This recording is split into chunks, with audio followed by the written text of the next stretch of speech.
Queremos agradecer, né, por essa música, por essa poesia que tem aí, que nos traz algumas memórias e apresentam também aí algumas cenas. Muito obrigado, Aniquele, por essa mensagem musical. Nós temos um desafio, né? Nós estamos aí nos aproximando do Dia dos Namorados e nós temos um desafio agora para a igreja, para que as nossas irmãs, para que os nossos irmãos também, né? Para que vocês se organizem e vocês possam aí no sábado à noite organizar uma linda mesa e preparar um jantar. E nesse jantar, o desafio é que vocês preparem. Eu vou pedir a Vanessa para que poste aí durante, quem sabe, os próximos dias aí algumas sugestões para vocês nas redes sociais da igreja, para que vocês caprichem. E no dia 12, no sábado à noite, vocês vão receber uma mensagem especial. O pastor Rafa gravou na segunda-feira. Vai estar disponível no site da igreja a mensagem da igreja do IACS para essa data tão especial, que é uma data dos namorados, da família, do casal, para que vocês possam assistir. É questão ali de 7 minutos, mas tem uma palavra, né, que traz a memória, a data, e também uma oração especial. E além disso, eu gostaria que vocês postassem essa foto para nós. Como? Você vai digitar o telefone do WhatsApp da igreja, vai mandar para o WhatsApp da igreja a sua foto, e aqueles que enviarem, você estará participando de um sorteio, não de um, de vários sorteios. E eu quero dizer para você que esse desafio é uma organização do Ministério da Família da Igreja. É a irmã Rosaura, juntamente com o Roni Abreu e a equipe. E eu gosto de dizer que a Rosaura é generosa nos presentes. Ela trabalhou muito durante a semana, correu, tem bons presentes e vários presentes. Então, eu gostaria que a igreja se contagiasse com essa possibilidade de dizer, vamos montar uma mesa e vamos participar. E aí manda para o WhatsApp da igreja. Se você tiver dificuldade, qual é o WhatsApp da igreja? Só depois, então, solicitar. O pessoal aí no chat também pode anotar, as pessoas que estão responsáveis aí para colocar, para que você possa registrar esse momento aí. E a gente não poder presentear você. E a gente, num período de pandemia, a gente fazer uma diferença e trazer um ar de romantismo para dentro do casamento. Eu quero, nesse momento, então, convidar você para que você possa novamente curvar a sua fronte. E antes de abrirmos aqui a palavra de Deus, eu quero fazer uma oração e incluir aí os nomes e os pedidos que foram feitos, mas também pelo momento agora em que nós iremos compartilhar a palavra de Deus. Oremos então. Querido Pai que estás nos céus, agradecido estamos, Senhor, pela oportunidade de estarmos aqui na Tua igreja. Obrigado também, Senhor, porque na igreja ou em casa, nós estamos sintonizados, ouvindo a Tua voz, a Tua palavra. E que Deus, neste momento, possa nos usar como instrumento para transmitir o recado à Tua igreja e ao Teu povo. Abençoe, Senhor, os diversos pedidos que foram aqui mencionados, aqueles que estão também no coração dos Teus filhos, e abençoe, irmão Danilo, seja nesse momento, esteja com os médicos, aquela equipe que está ministrando esse procedimento. Tu conhece muito bem o estado do irmão Danilo e sabe que o coração dos filhos, dos netos está bem apertado nesse momento, mas que Deus também possa trazer esperança ao nosso coração. Nós rogamos as Tuas bênçãos, não que haja em nós merecimento, Senhor, porque nós não merecemos nada, mas nós fazemos isso confiantes em Cristo Jesus. Amém. Irmãos, eu tenho aí o desafio de falar de um tema sobre envelhecimento. Envelhecimento com propósito. E eu quero começar dizendo para vocês que nós temos um pregador que escreveu a respeito do envelhecimento. E ele escreveu um livro, que foi o Billy Graham, A Caminho de Casa. Ele escreveu esse livro já no final da sua vida. E ele ali diz algumas coisas interessantes. E uma delas é que a velhice não é para os fracos. A longevidade é uma bênção de Deus. E nós precisamos estar preparados para o envelhecimento. E ele disse que a velhice é um privilégio, mas também é uma bagagem pesada. Porque quando algumas pessoas, geralmente ao se referir à velhice, elas dizem a melhor idade, ou a idade de ouro. Essa fase aí outonal da vida, ela não é uma fase indolor, ela tem dor. E muitos colhem na velhice os amargos frutos que plantaram na juventude. Algumas negligências, relacionamentos construídos de maneira errada, falta de cuidado com a saúde, às vezes o trabalho demais, exagerado e tantas outras coisas que no momento da velhice vão cobrar o seu preço. E outros também enfrentam na velhice a questão da solidão, que não é uma tarefa fácil, uma tarefa difícil. E é por isso é importante a gente investir nos relacionamentos dentro da família, né, principalmente para que os filhos, para que essa estrutura familiar possa estar bem sólida para nos ajudar no momento da velhice. E ele diz ainda, a velhice ditosa é resultado de uma semeadura feita ao longo da vida. E nós podemos envelhecer com propósito, com dignidade. E eu posso dizer para você, envelhecer, acima de tudo, com espírito cristão, de acordo com a palavra de Deus. E existe agora um pensamento que eu quero ler também nessa fase, nesse momento agora inicial, que foi escrito por um historiador, um filósofo. Ele escreveu há muitos anos atrás, que foi Cícero. Talvez é uma das primeiros registros que nós temos na história sobre esse fato do envelhecimento. E ele escreveu assim, acaso os adolescentes deveriam lamentar a infância e depois de terem amadurecido chorar a adolescência? A vida segue um curso preciso e a natureza dota cada idade de suas qualidades próprias. Por isso a fraqueza das crianças, o ímpeto dos jovens, a seriedade dos adultos, a maturidade da velhice são coisas naturais que devemos apreciar. E ele diz, cada uma em seu tempo.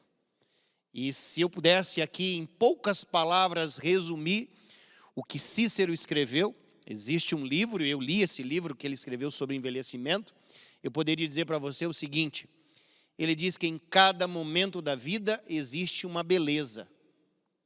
A beleza de ser criança, a beleza de ser adolescente, de ser jovem, a beleza de ser adulto, né, nessa fase produtiva, mas existe também a beleza diante do envelhecimento.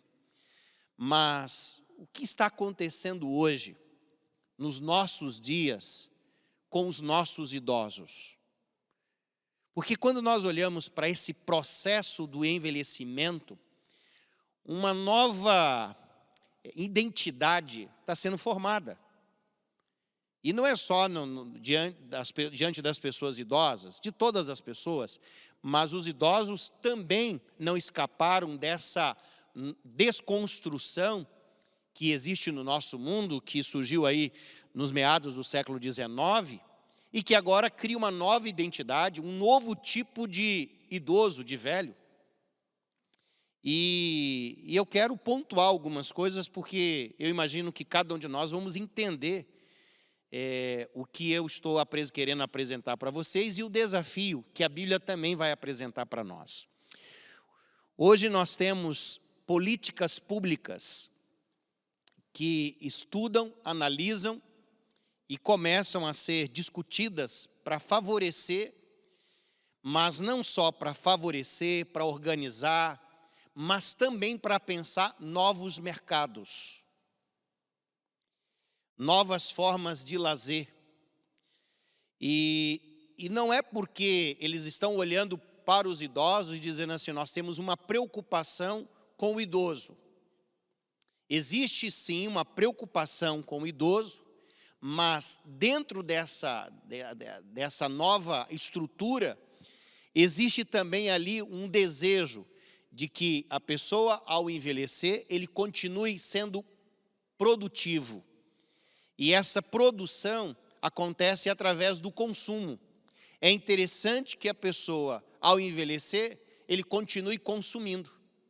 Por isso, então, surge os diversos passeios da terceira idade, surge os bailes da terceira idade, surge, então, as promoções que favorecem a vida do idoso, para que ele continue produzindo, que ele continue gastando e que ele continue sendo útil dentro da sociedade. Que ele possa consumir, que ele possa produzir renda e, ao mesmo tempo, se incentiva que ele cuide também da saúde, para que evite também aí danos aos cofres públicos, tantas outras coisas mais. E esse estilo de vida que agora está sendo apresentado como esse novo modelo de envelhecimento, ele traz agora, então, o que nós chamamos, o que as pessoas estão chamando de uma nova juventude. Uma nova juventude que surge na terceira idade. Ou, quem sabe, a idade do lazer. E essas duas nomenclaturas aparecem nas literaturas hoje, quando você vai estudar um pouquinho sobre os idosos.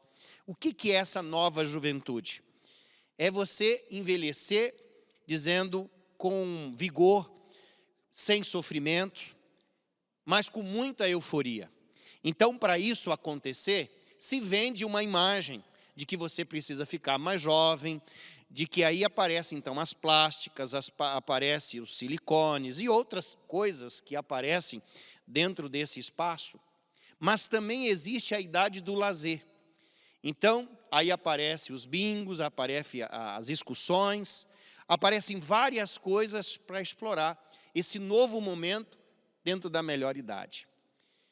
O que eu quero pontuar para vocês nessa noite é que, diante dessas novas invenções, dessa nova identidade que está sendo imposta, e ao mesmo tempo isso é colocado na mídia e a gente acaba comprando essa ideia, isso também vai ganhando as dimensões do nosso coração, da nossa vida, e agora nós começamos a ter um comportamento diferente. Só para vocês entenderem o que eu estou querendo, nesse momento, afirmar para vocês. Há muitos anos atrás, quando ainda era um jovem que desejava fazer teologia, o pastor da minha igreja, e ele disse assim, ele reuniu a comissão da igreja, e ele então começou a apresentar ali algumas falas para valorizar os jovens da igreja. E eu me lembro muito bem que ele disse assim, vocês podem pegar uma pessoa idosa, e aí ele começou a citar várias pessoas idosas na igreja. E aí ele começou a mencionar o nome de pessoas que eram idosas, que haviam se batizado recentemente. Ele diz, quando nós olhamos para essas pessoas idosas, e aí ele foi mencionando o nome, ele disse, eu creio que essas pessoas, elas estão envelhecendo, vão continuar envelhecendo, e elas vão morrer aonde? Na igreja. Ou seja, vão morrer em Cristo. Não vão abandonar a fé. E aí ele olhou para a comissão da igreja e disse assim, mas o mesmo eu não posso dizer a respeito dos jovens. Mas o tempo passou. O tempo passou. O desafio com os jovens é imenso. Mas eu pergunto para vocês, será que alguma coisa mudou em relação aos idosos? Será que hoje eu posso chegar e dizer assim, olha, essa pessoa está sendo batizada na igreja, tem aí, já está dentro da categoria da terceira idade, já tem mais de 60 anos. Será que eu posso hoje, pastor Elber, dizer assim, essa pessoa que também vai morrer na igreja? Mudou, queridos, mudou tudo, mudou muito, porque com essa revolução que aconteceu, os idosos também descobriram agora um novo mercado e uma nova vida. E a postura do idoso também mudou. E é justamente sobre isso que a Bíblia tem algumas orientações para nós. Como é que nós devemos envelhecer? E todos nós que estamos aqui, né, alguns já envelheceram e gostariam de continuar envelhecendo. Os que são jovens aqui, né, Jorge? Eu acho que também você gostaria de envelhecer, porque ninguém quer morrer jovem. Então, todos nós, de uma certa forma, queremos envelhecer, a não ser que nós tenhamos o desejo de morrer jovem. O que a Bíblia diz para nós a respeito do envelhecimento?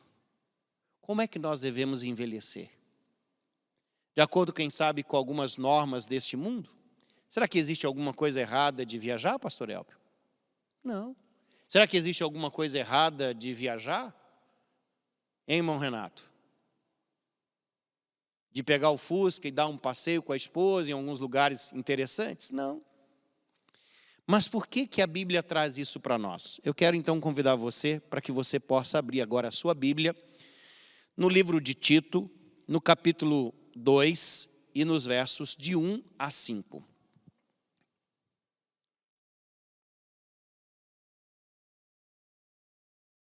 E a Bíblia diz assim: Tu, porém, fala o que convém à sã doutrina. Quanto aos homens idosos, que sejam temperantes, respeitáveis, sensatos, sadios na fé, no amor e na constância. Versículo 3. Quanto às mulheres idosas, semelhantemente, que sejam sérias em seu proceder, não caluniadoras, não escravizadas a muito vinho, sejam mestras do bem. Versículo 4. A fim de instruírem as jovens recém-casadas a amarem ao marido e a seus filhos. Versículo 5. A serem sensatas, honestas, boas donas de casa, bondosas, sujeitas ao marido, para que a palavra de Deus não seja difamada. Aqui está o texto no Novo Testamento que descreve de maneira muito clara alguns princípios para nós a respeito desse envelhecimento. E aqui começa citando, em primeiro lugar, os homens idosos. E começa a mencionar algumas coisas que os homens idosos precisam, mas não são só os homens idosos. Aqui também está classificada as mulheres idosas. Tá? O texto apresenta primeiro essa referência aos homens, mas tudo que é mencionado aqui para os homens também compete às mulheres. Só que o apóstolo Paulo acrescenta alguns elementos a mais para as mulheres, que nós vamos citar. Então, a primeira coisa, dentro desse envelhecimento para homens e mulheres, o apóstolo Paulo diz o seguinte, que nós deveríamos ter domínio próprio. O que é domínio próprio? Queridos, literalmente, o texto aqui, ele está fazendo uma referência a você ter controle, apetite sobre o desejo de utilizar vinho. O texto está se referindo a isso. Mas a falta de domínio é justamente a ausência de você controlar os apetites da vida. Aqui está falando de bebida, está falando de alimentação, mas aqui está falando desse domínio próprio que cada pessoa precisa aprender, especialmente diante da terceira idade, ele já deve ter adquirido isso. Ele tem que ser uma pessoa de domínio, de controle, que é onde o vinho ou a alimentação não domina mais a sua mente e os seus hábitos. Ele tem que superar alguns desafios da vida. E ele fala disso. E havia ali na ilha de Creta, né, para o corpo onde essa igreja, essa carta foi escrita, eles viviam de maneira assim, abusavam dos prazeres. Então, quando Paulo está escrevendo aos homens idosos e às mulheres idosas, ele está dizendo, vocês precisam ter domínio, para que vocês possam ensinar, para que vocês sejam referência para os outros que são mais jovens. Também ele apresenta assim, que o idoso e a idosa deveriam ter reputação que deveria ser aprovada. Trata-se de uma pessoa com uma vida correta, de um caráter impoluto, com um bom testemunho com as pessoas de dentro, de fora da comunidade, alguém que não tem brechas no escudo da fé, o comportamento do homem ou da mulher idosa deve ser um comportamento solene, que representa verdadeiramente o Cristo que essa pessoa conhece. Uma fé madura, algo bem estruturado, que a pessoa possa olhar e dizer, eu vejo Cristo. Sabe, queridos, não se trata de ter o rosto sério ou um ar triste, mas se trata sim de que o idoso e a idosa devem representar a eternidade no seu rosto e na sua vida. E que o seu olhar possa transmitir a bondade e a misericórdia de Cristo. E ainda o texto aqui menciona que homens e mulheres idosos deveriam ter atitudes equilibradas. Isso em palavras, gestos, ações, comportamentos.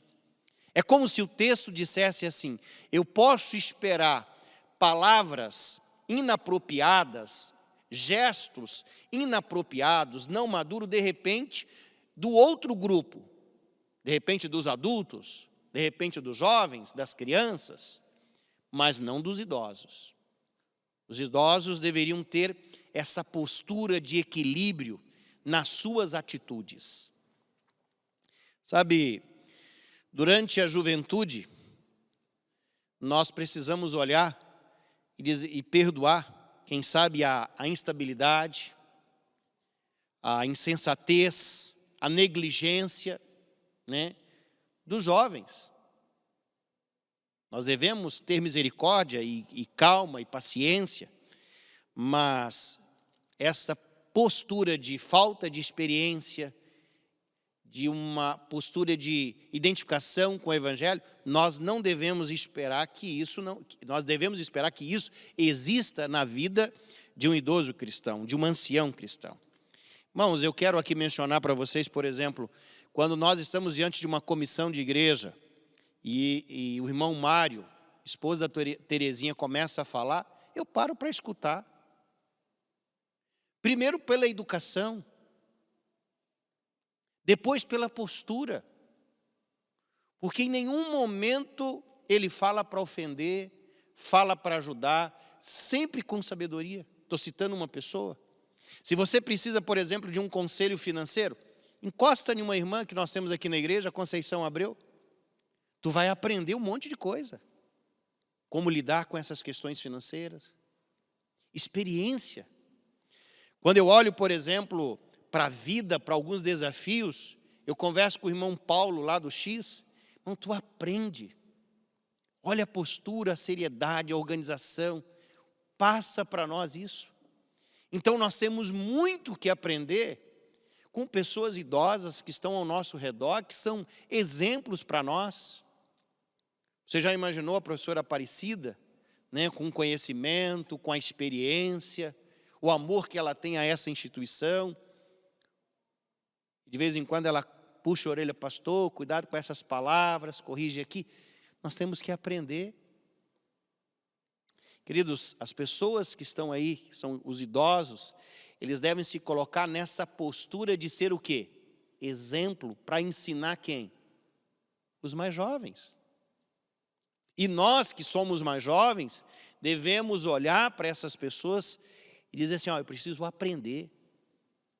Então não deveríamos haver um conflito, né, entre os idosos, jovens, adultos, não. Nós temos que aprender a aproveitar a beleza de cada idade. E eu poderia citar outras pessoas idosas que nós temos aqui na igreja, e outras pessoas que na minha jornada como pastor, eu aprendi a amar e a considerar.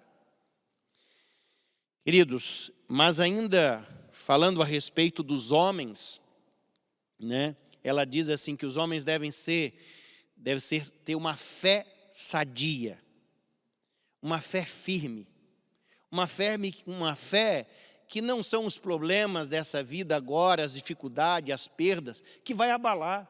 Mas essa fé está bem estruturada, bem alicerçada, porque representa uma jornada e uma caminhada com Deus. O amor da pessoa idosa deve ser um amor também sadio. Eu preciso ter tolerância, eu preciso aprender a olhar para o outro e ter o comportamento de Cristo, não ser uma pessoa intolerante diante das falhas, mas olhar com virtude e esperar esse olhar de amor. E o texto também menciona que os idosos devem ser sadios na paciência. Os anos de vida de um ser humano devem ajudar a retemperar o homem e a mulher como aço, né? Aquelas coisas, o corpo vai perder a sua força, vai se tornar frágil, mas essas pessoas se tornarão fortes na fé, para suportar os golpes da vida. Então o idoso, ele pode até ser frágil, de repente na estrutura física, pelo tempo, mais fortes na sua fé. Sabe, queridos, às vezes eu me lembro de alguns pastores, de alguns anciãos de igreja, eu vi que exemplo dessa paciência, desse crescimento em Cristo, mesmo diante de situações tão difíceis. As pessoas mostram uma segurança na fé. Mas a segunda parte desse texto fala aqui agora para as mulheres, né?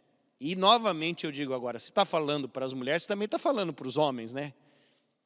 Então agora vejam só, assim como todas essas práticas foram apresentadas na Bíblia aqui para o homem, elas são incluídas também para as mulheres. Só que o texto apresenta 2 detalhes com relação às mulheres idosas. E o primeiro deles, elas deveriam ser cuidadosas quanto à maneira de viver. E aí, menciona 2 aspectos. Aonde as mulheres precisam ser cuidadosas? Primeiro, ele apresenta a maledicência. A maledicência é uma palavra que aparece aí, que descreve os caluniadores. E a palavra é diabolos. E a gente já sabe que a palavra diabolos vem da palavra diabo. E o diabo é o patrono das pessoas que se entregam à calúnia, à fofoca, à maledicência. A maledicência, ela é diabólica, tanto na fonte como no seu caráter. E as mulheres idosas cristãs jamais deveriam permitir esse tipo de comportamento na sua vida. Mulheres que falam pelas costas, boateiras, que sempre estão atrás de novidades. O Tiago, irmão de Cristo Jesus, escreveu assim: a língua é fogo, é veneno. Salomão diz que a língua é morte, que na língua existe morte e vida estão no poder da língua. Esse é o primeiro problema que ela menciona, que as mulheres cristãs idosas deveriam cuidar. E o texto também apresenta aqui a embriaguez, que as mulheres cristãs deveriam cuidar da sua vida para que não se tornem embriagadas. Irmãos, você quando olha uma pessoa embriagada, seja homem ou mulher, a pessoa perde a honra, perde a dignidade, perde a noção do ridículo, perde a noção do tempo, da família. E é isso que o texto está dizendo. Que jamais uma mulher cristã, ao envelhecer, deveria ter atitudes de uma mulher embriagada, que perdeu a honra, que perdeu a dignidade, que perdeu o carinho pela família, que corre agora atrás dos prazeres. Sabe, queridos, São situações que o texto apresenta para nós. E a segunda coisa que o texto mostra para nós, primeiro é como as mulheres idosas deveriam viver, né? Evitar a maledicência e a embriaguez. E a segunda coisa que o texto apresenta para nós é que as mulheres idosas, elas deveriam ser discipuladoras. Essa palavra é uma palavra hoje bem conhecida no nosso vocabulário religioso, porque se repete muitas vezes. E o que isso quer dizer? Quer dizer que as mulheres mais velhas, vamos dizer assim, mais antigas, mais experientes, elas devem ensinar quem? As mais jovens. E aí o texto diz aqui, ensinar o quê? O amor à família, ao esposo, o carinho, as obrigações, a sua responsabilidade diante das obrigações do lar. Ou seja, as mulheres mais velhas deveriam educar as mais jovens. E diante das dificuldades que as mais jovens têm, quem sabe no casamento, no relacionamento, na administração da vida, elas deveriam ser o quê? Mestras, para ajudar, para socorrer. Olha que missão! Então Deus coloca tanto para o homem como para a mulher, idoso, que existe agora uma tarefa que nós precisamos fazer, que é preparar a nova geração dando exemplo, mas também ensinando. Pelo exemplo, orientando. E isso nós devemos fazer. Eu não sei quantos de vocês conhecem, mas existe um salmo na Bíblia, que é o Salmo do Idoso. E eu quero convidar você para abrir. Eu não vou ler o salmo todo, apesar dele ser lindíssimo. É uma oração do idoso. E daqui a pouco, você que está em casa, você que está aqui, pode aproveitar e ler. Mas, capítulo 71 e o versículo 18.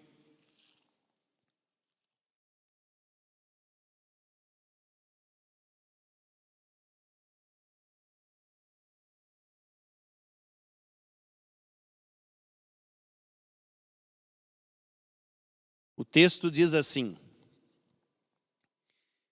não me desampares, pois, ó Deus, até a minha velhice e as cãs, até que eu tenha declarado à presente geração a tua força e às vindouras o teu poder. Queridos, qual é a missão? Qual é o objetivo? Qual é o propósito que Deus tem para nós diante da terceira idade, da quarta idade ou da melhor idade? Qual é o propósito? Qual é o desafio? Qual é a missão que Deus está nos concedendo neste momento e dizendo, olha aqui idoso, olha aqui idosa, o que você precisa fazer? Não me desampares, pois, ó Deus. E aí diz assim, até que eu tenha declarado à presente geração a tua força e às vindouras o teu poder. Queridos, existe uma responsabilidade que está em cima dos ombros dessas pessoas que estão experientes, que amadureceram e que aprenderam a envelhecer em Cristo. A transmissão do poder de Deus, o reconhecimento e a transmissão do Evangelho. Pregar para os filhos, pregar para os netos, mostrar a bondade e a misericórdia e a graça de Deus. Esse é o trabalho que Deus está dizendo para nós. Existe, queridos, uma forma hoje de envelhecer que talvez moldado aí pela cultura, pelo consumo, daqui a pouco a gente está entrando por essa, de aproveitar o prazer, de querer, quem sabe, um novo casamento, uma nova aventura, mais e mais viagens. Tem coisas que nós podemos fazer que são lícitas, mas existe uma missão que Deus nos confiou. Esse evangelho nós precisamos passar o bastão. Esse evangelho precisa ser comunicado. Quando você leciona e você está ali com aquela turminha do 5º ou 6º ano, E aí você escuta muitos pedidos de oração por eles, porque geralmente é nesse período ali que eles vão perdendo os avós. E eles choram numa sala de aula, dizendo, olha, minha avó, meu avô. Como é triste, porque eles se apegam. Pergunta para minha filha, para o meu filho, o amor que eles têm e a alegria deles, a euforia, quando eles sabem que a avó vai visitá-los, quando o avô vai visitá-los. Mas o desafio que nós temos nesse momento é de envelhecermos, de permitir ser instrumento nas mãos de Deus. Está aí o desafio de envelhecer com propósito. Que Deus possa, nesse momento, nos abençoar. E que nós possamos compreender a vontade de Deus e aceitar a vontade de Deus na nossa vida. Vamos, nesse momento, nos colocar em pé, então, e vamos orar ao nosso Deus. Querido Pai que estás nos céus, louvado seja o teu nome, Senhor. Obrigado pelas tuas palavras, obrigado pelas orientações que Deus colocou e registrou aqui na Bíblia para nós. Senhor, muito obrigado, porque é um direcionamento muito mais seguro, é um direcionamento mais sadio. E eu tenho certeza, Senhor, que nós temos grandes desafios para essas pessoas que já estão vivendo a terceira idade, que já conseguiram a aposentadoria do trabalho, mas que agora têm um outro trabalho: transmitir o Evangelho, viver a fé, revelar esse Cristo para essa sociedade, aproveitar esse momento para testemunhar de uma fé madura, equilibrada, representando o nome de Deus em todos os ambientes em que eles possam circular e habitar. Senhor, cuide dos nossos idosos, abençoe e que eles sejam um instrumento nas mãos de Deus. E se existe, quem sabe, Senhor, nesse momento, alguém que está nos ouvindo, que está, quem sabe, percebendo que envelheceu, mas que falta todos esses valores que a Bíblia apresenta, que são valores necessários, que Deus possa ter misericórdia, que Deus possa perdoar, mas que dê uma nova chance para que ele possa construir a sua identidade, a identidade do idoso, não conforme essa cultura de consumo, conforme aquilo que o mundo dita, mas que possam ser homens e mulheres conforme a vontade de Deus. Nos abençoe, nos dando aí um restante de semana abençoada, é o que nós rogamos em Cristo Jesus. Amém. Amém.